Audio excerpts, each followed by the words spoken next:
The remnants of the cyclone that went through the Gold Coast overnight. Wild seas, fierce winds, they caused havoc for holidaymakers and locals. Jessica Ross has been out inspecting the damage. Jess, what areas were hardest hit? Well, Georgie, in terms of rainfall, the hinterland really copped it, receiving falls of more than 500 millimetres in less than 24 hours. There's been flash flooding. The places that usually go under have gone under again. But the real concern has been these damaging winds. It's died off slightly now, but earlier they recorded gusts of up to 95 kilometres an hour. That's combined with a swell of 5 metres. It really has been windy, wet and wild on the coast.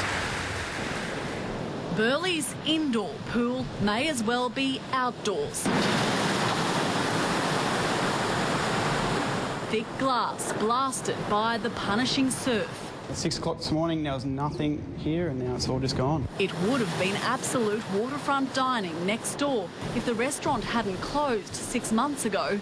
The beach itself resembled a snowfield. It's quite fun, even though it's really intense. A 100-year-old pine came crashing down into a playground, wild winds even ripping the letters from the Burleigh Beach Tower. It's just absolute mayhem. A Tugun apartment block's roof was also torn off. It ended up 50 metres away. The sole female occupant lucky to escape unhurt. Neighbours went to her aid. In bed about 5 minutes and suddenly a great explosion and a crashing noise. Another family was trapped by fallen power lines at Varsity Lakes. They remained in the vehicle, which was a sensible thing to do. The constant howling winds made for a sleepless night, especially in the Gold Coast hinterland, where up to 850 millimetres has fallen at Springbrook since 9 a.m. yesterday. Dozens of roads cut off by raging floodwaters.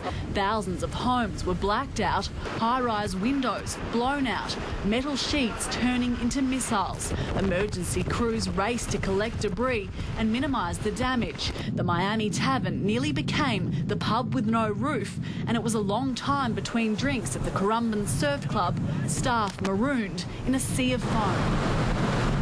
Despite the warnings, children diced with danger.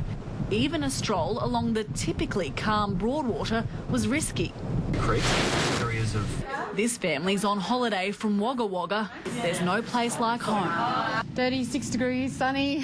God damn. At least they have plenty of photo opportunities.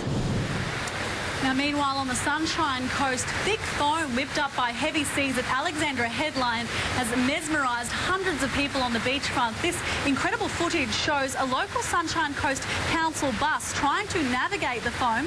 What onlookers didn't realise was that underneath the foam mountain was a car travelling at speed. It narrowly missed 2 police officers trying to direct traffic. The remnants of the foam were a draw card for tourists as businesses tried to clean up. Our eaves last night. And now we're just doing a bit of a clean-up. Being a palm, it obviously reminds you of a snowstorm, not a foam storm. It's amazing. It's awesome. It's snowing in Queensland. It's great. Now, this fascinating snow-like substance coated much of the headland like icing on a cake, while the worst of the weather has now passed on the Sunshine Coast. 29,000 homes remain without power tonight, Georgie. It was quite a spectacular sight. Thank you, Jessica Ross.